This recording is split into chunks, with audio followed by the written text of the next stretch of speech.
네, 시청자 여러분 안녕하십니까? 오늘 아주 IT 쪽에서 한 20년, 30년 동안 아주 연구를 깊이 하시고 그다음에 시장에서 너무나 좋아하시는 분 모셨습니다. 김장렬 IT 전략 담당 상무, 네, 상상인 증권에서 근무하시는데 오늘 어렵게 모셨습니다. 안녕하십니까? 안녕하세요. 네. 네.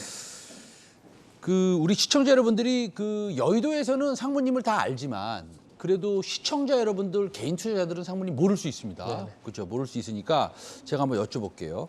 IT 전략 담당 상무신데 그러면은 반도체 쪽에서 연구를 많이 하셨다고 저는 들었습니다. 그쪽에 그러면은 리서치나 분석이나 이런 업무를 몇 년이나 하신 겁니까? 증권사로 와서는 네. 99년 하반기부터 했으니까요. 네. 한 2, 3년 되시고 22, 3년 됐고 예. 그 전에는 그전에는 첫 직장이 이제는 지금의 하이닉스, 예전에 제가 근무할 때는 현대전자죠. 하이닉스에 계셨구나. 예, 현대전자라고 있을 때 현대전자 반도체 영업본부에서 있었죠. 알겠습니다. 그러니까 뭐 반도체에 대해서는 제가 더 이상 말씀을 안 드리겠습니다. 자, 그러면은 요즘에 반도체 대형주가 조금 올라와요.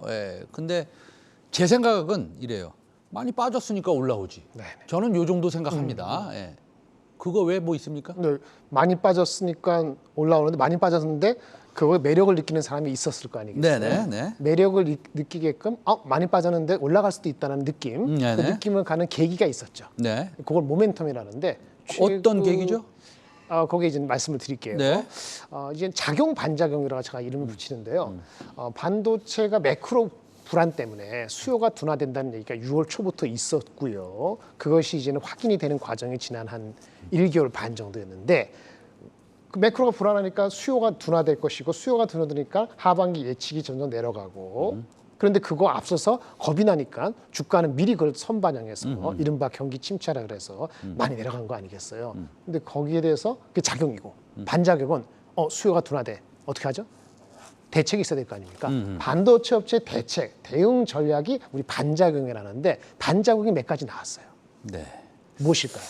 마이크론과 하이닉스죠. 마이크론은 실적을 우리나라 시간으로 7월 1일 날 발표했는데 네. 실적은 좋았는데 가이던스가 나빴죠. 네. 가이던스가 QOQ 30% 빠지니까 주가 그때 많이 빠졌을 거예요. 네. 우리도 이제 7월 1일 날 많이 빠졌는데 네.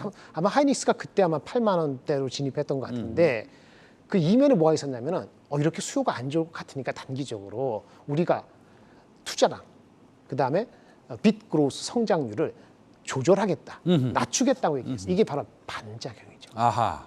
수요가 둔화되는 게 워낙 급격히 6월 달도 급격히 나빠졌어요. 그래서 우리가 아시는 PC, 휴대폰 이렇게 내려가니까 재고를 당분간 갖고 가더라도 증산 속도를 낮추고 심지어 향후 1년 동안의 투자 계획도 구체적인 숫자는 얘기 안 했지만 축소할 것이라는 얘기를 분명히 밝혔어요. 이게 중요한 겁니다. 빅그로스를 줄인다, 투자를 줄인다. 그러면 공급을 줄인다는 얘기인데 네, 그렇죠. 공급을 줄이면 자연스럽게 D램의 단위 가격은 올라가는 거 아닙니까? 수급이 악화되려고 하는 것을 저지하거나 약간 둔화시키는 그런 효과가 있을 수 있는 거죠. 알겠습니다.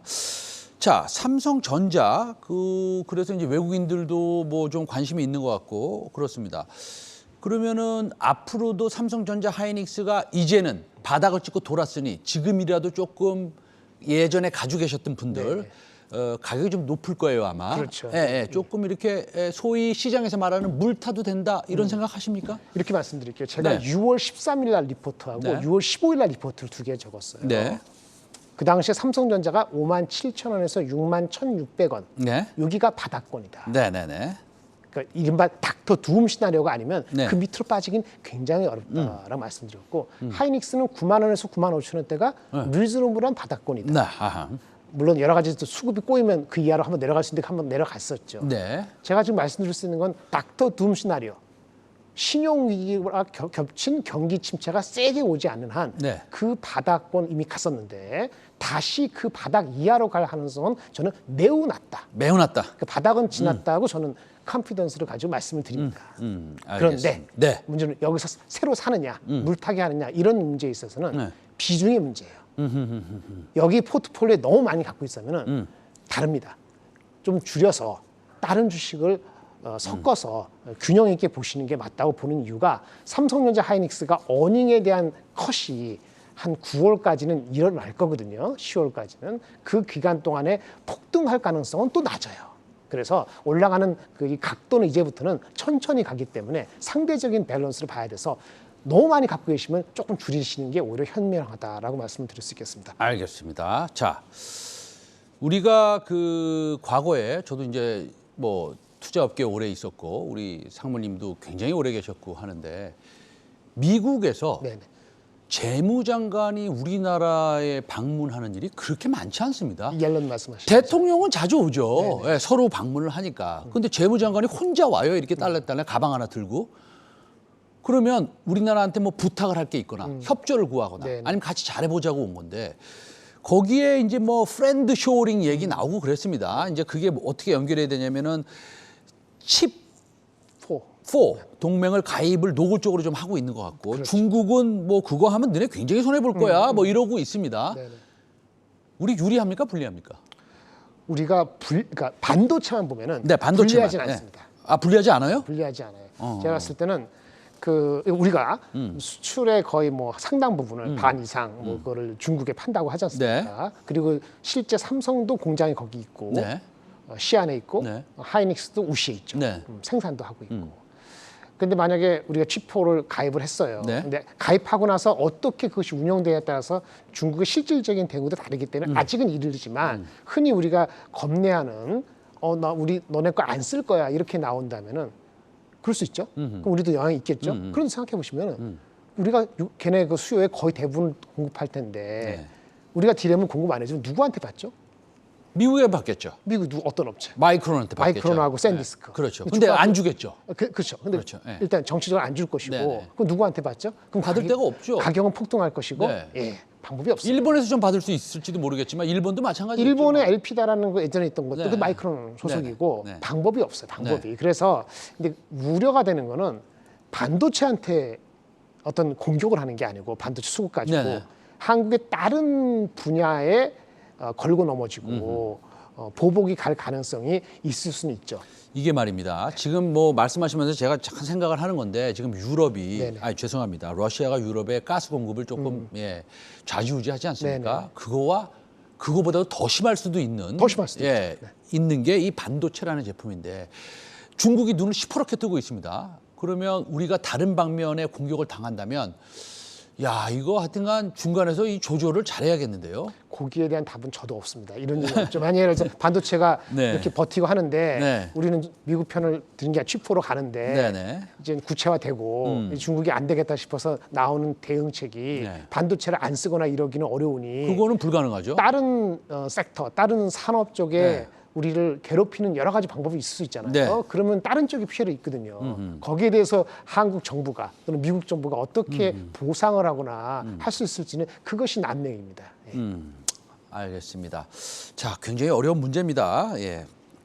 자, 반도체 대형주 최근 흐름이 이제 반등하는 국면이고 그런데 7월 27일 FOMC에서 우리는 뭐 일단은 거의 뭐 75bp 인상으로 보는 거죠, 그렇죠? 거의 80% 근데, 네, 예. 뭐 어떻게 우리 전체적인 시장도 함께 보시니까 어떤 영향이 있을 것 같습니까? 이미 내일 모레 다음 주 네네. 수요일이잖아요. 네. 뭐그 패드 와치라고 확률 분포 게임 하는 데서 이미 네. 뭐 30% 이하로 네. 내려왔죠. 1%가. 그러니까 75bp로 하면은 그거는 영향이 없죠. 그런데 문제는 그 다음 날 28일인가요? 우리나라 네네. 시간으로 미국 시간으로 미국의 GDP가 발표돼요. 네. 그게 오히려 더 영향이 있을 수 있어요. 지금 그 시장의 컨센서스는 그래도 한 1% 정도 남짓 성장하지 않을까. 지난 분기가 수입 물가가 올라가서 마이너스 됐고 일시적이고 이번에는 그래도 한 1% 성장하지 않을까 보는데 또 그 애틀란타 연준에서 하는 그 패드 나우에서는 계속 마이너스 1.몇% 하고 있거든요. 그래서 그 이제 75bp가 중요한 게 아니고 미국 GDP가 마이너스냐 플러스냐 상징적으로 고개적 영향이 있을 수 있고요. 그때 또 이제 우리 그 파월 의장이 네네네. 코멘트하는 게 있잖아요. 네. 그 코멘트, 그 질적인 코멘트하고 GDP 숫자 그것이 오히려 장기적 영향이 있을 수. 다만 어저께 미국의 유럽의 그 ECB가 이제 금리를 0.5% 올렸잖아요.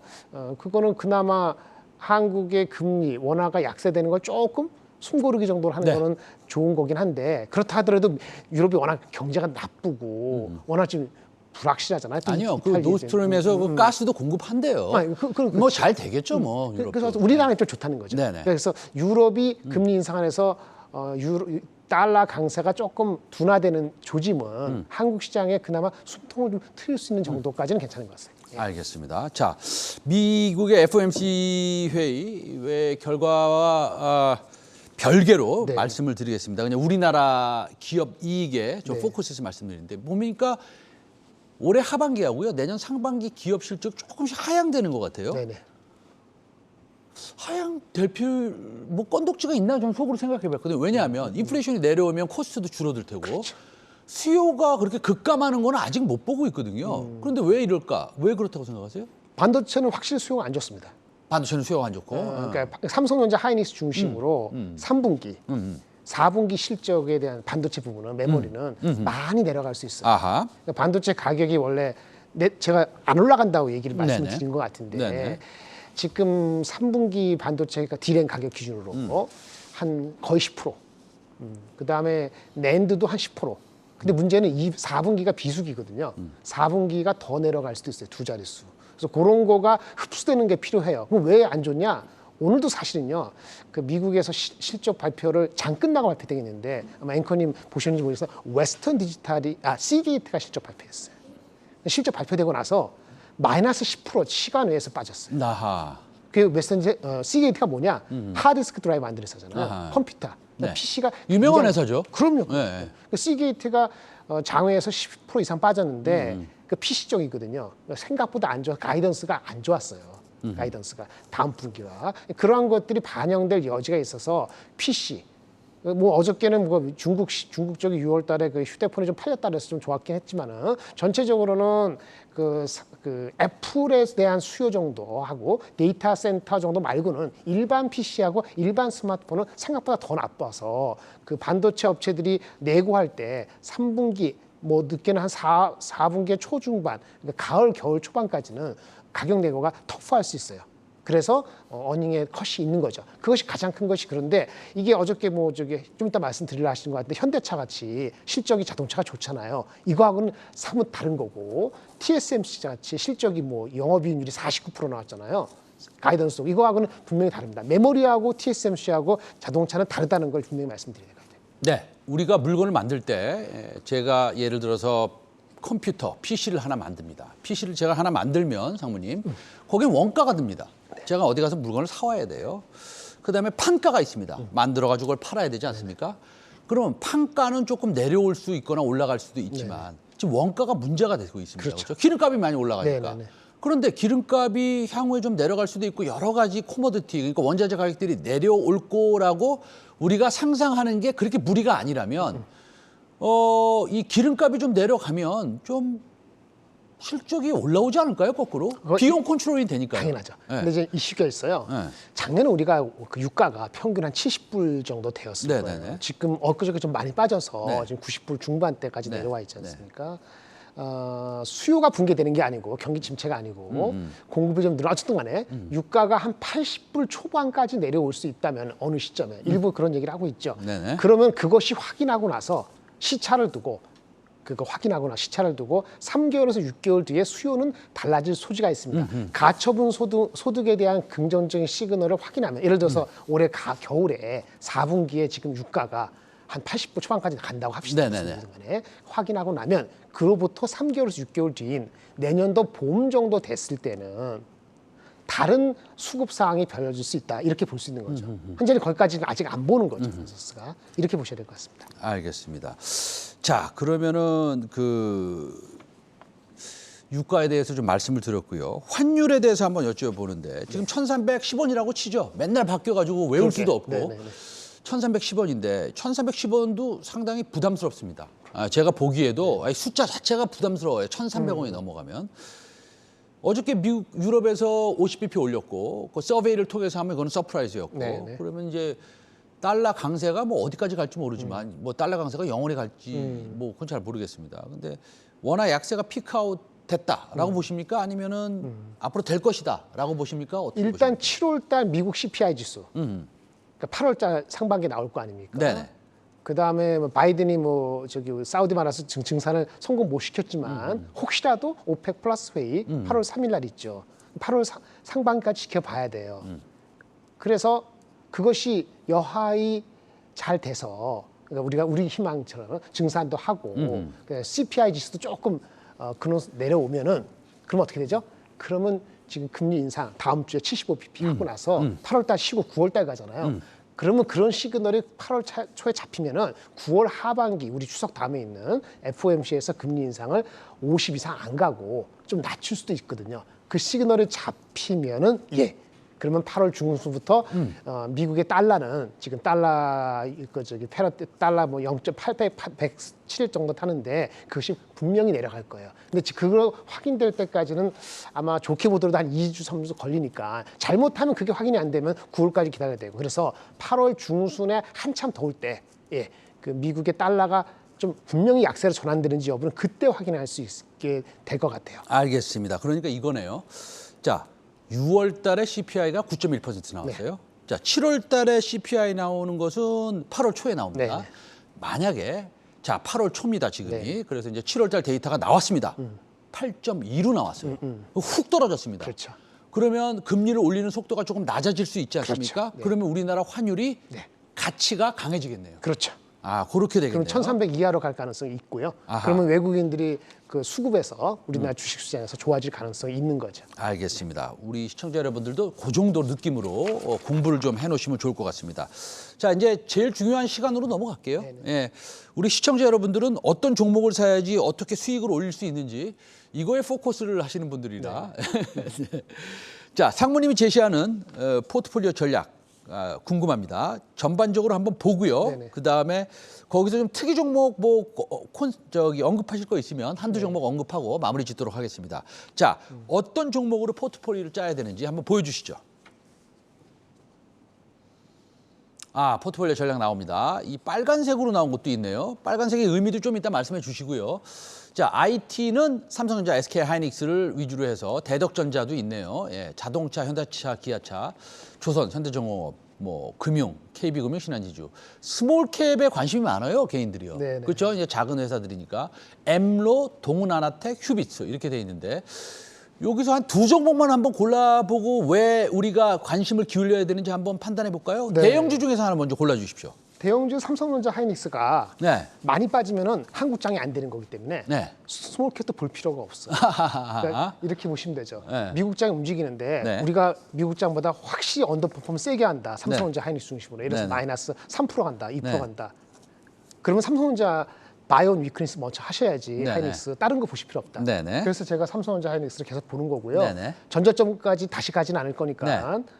철저히 분할 매수해야 돼요. 삼성전자, SK하이닉스 우리 계속 얘기를 나눴으니까 네네. 그거 빼고 그거 빼고 그게 대형주 안- 중에서 그렇죠. 어떤 거? 그게 어느 정도 버텨준다는 가정하면은 네. 대형주 중에서는 역시 애플이 잘 나가요. 애플. 애플이 잘 나가면은 네. LG 노텍이 잘 나갈 수밖에 없어요. 아, LG노텍 네. 좋아하신다. 그 밸류에이션도 싸고요. 아하. 삼성 하이닉스 못지않게 싸기 때문에 네. 좋고요. 저는 2차 전지에서는 삼성 SDI 쪽을 좋아합니다. 2차 전지에서는 삼성 주가가 SDI죠. 가장 안 갔어요. 왜냐하면은 걔네 그 삼성 SDI가 캐파 증설에 이런 거에 대한 공격적으로 뉴스 플로우가 없으니까. 네. 그렇죠. 사람들 생각에는 아, 뭐 좀 증산 좀 천천히 하는구나 이런 생각을 했겠죠. 네네. 근데 지금 레벨에서는 괜찮다. 이렇게 말씀을 드리겠고요. 이런 게 다 안정화되잖아요. 네. 그러면 우리 그 부품 중에서 그 자, 스몰캡 성장주 중에서 네네. 하나만 골라 주십시오. 스몰캡 중에서는 동은아나텍, 휴비츠 두 가지 말씀드릴게요. 아, 두 가지 하시면 시간이 없고요. 지금 한 가지만 여쭤보겠습니다. 그럼 동은아나텍 한번 여쭤보겠는데 네. 동은아나텍은 카메라에 들어가는 부품 만드는 회사이긴 한데 오토포커스 칩셋. 예, 예. 그건 뭐 세계 1등 회사긴 네네. 한데 지금 2분기 실적까지는 뭐 별로 안 좋은 걸로 알고 있는데. 2분기 실적 별로 안 좋습니다. 예, 예. 그런데 왜 우리가 동은아나텍에 관심을 기울여야 됩니까? 그 펀더멘틀적으로는요. 네. 얘네가 그 중국에 익스포저가 많이 돼 있어요. 네네. 근데 중국이 락다운 때문에 잘 안 됐잖아요. 네네. 근데 그게 풀리기 시작해서 아. 어제부터 이제 하는데 거기 뭐 우리나라는 잘 뭐 샤오미, 비보 이런 업체들이 수주가 많이 들어옵니까? 그것이 3분기에 반영이 돼요. 아하하. 근데 더 중요한 건 그 절대적인 숫자보다도 네. 얘네들이 그 OIS라고 네. 손떨림 방지 칩이라고 있거든요. 아, 카메라 이렇게 할 때 손 떨리면 카메라가 안 잡히니까. 예. 뭐 그런 그 얘네들이 하는 그런 칩들이 있는데 그런 거 채용률이 이 중국 업체들이 본격적으로 삼성하고 애플을 따라가기 위해서 채용되는 게 3분기부터 올라가요. 아. 그게 첫 번째 거죠. 아, 모멘텀이 그게 첫 번째. 그래서 2분기 그러니까 중국 실적이 회사에서 조금 그 락다운 때문에 못 받았던 수주들을 지금 막 받기 시작한다. 이 정도 이해하면 되죠? 네, 2분기가 아니고 3분기. 3분기. 그다음에 두 번째는 두 번째는 아마 기사를 보셨을 텐데 나와 있으니까 네네네. 7월 초에 나온 기사가 있는데 네. 얘네가 타액 측정기라고 있어요. 우리가 저기 이제 아, 혈당 측정기. 혈당이 그렇죠. 혈당. 당뇨병이 있으신 분들. 당뇨인데 우리가 당뇨는 아니더라도 네네. 항상 우리가 걱정되잖아요. 네네. 근데 피로 하긴 귀찮은데 아침에 그 공복에 피로 하는 거예요. 밥 먹기 피로 전에. 하지 말고 네네. 우리 침으로 한다. 침을 이렇게 해가지고 그 타액 그거 가지고 그걸 검사할 수 있는 그거를 그 특허가 갖고 있어요. 그런데 이것을 네네. 지금 9월달, 네. 9월달에 학회에서 아주 큰 학회가 있습니다. 네네. 거기에서 아마 발표를 할 거예요. 이게 구체적인 수치가 나올 겁니다. 저기 시장 규모가 어떻게 되는데요, 그게? 시장 규모로 하면 회사의 내부적으로 제가 봤을 때는 네네. 뭐 한 3천억 정도 매출에 궁극적으로 네. 까지 포텐셜이 있다고 아니요, 보는 시장 걸로. 전체 규모 있잖아요. 그러니까 이 타액 측정기라는 건 다 있지 않고 네, 혈당 측정기. 당뇨 관련돼서 여러 가지 진단하는 이런 거는 네. 거의 한 12조 듭니다. 아, 예. 그래서 일부 니치 마켓 들어가는데 네. 이것이 아마 8, 9월 사이에 모멘텀을 이룰 가능성이 있어요. 근데 이거는 발현되는 거는 한 내후년도에 발현되는데 9월 달, 8월 달 사이에 이 사업 관련돼서 구체적으로 진행될 상황이 기사에 최근에 나왔는데 기사에 나온 내용이 더 구체화되고 확인되는 과정이 아마 추석 직후 9월 말까지는 확인이 될 소지가 있기 때문에 알겠습니다. 모멘텀 좀 좋습니다. 알겠습니다. 자, 동원아한테 거기까지 하고요. 휴비츠 간단하게 설명 주세요. 네, 휴비츠는 안경입니다. 안경. 안경 그 깎잖아요. 안경 깎는 거. 안경 무슨 측정하는 기계 같은 거. 네네네. 이거 우리나라에서 독보적인 회사거든요. 그게 세계 최고예요? 세계 최고인지는 모르지만 네. 원 오브 더 탑 3예요. 아, 근데 굉장히 안정적인 실적을 보고 있습니다. 그러면 실적 좋습니다. 우리가 휴비츠를 만약에 매수한다면 안정적인 실적 때문에 매수해야 됩니까? 좀 실적 심심한데요?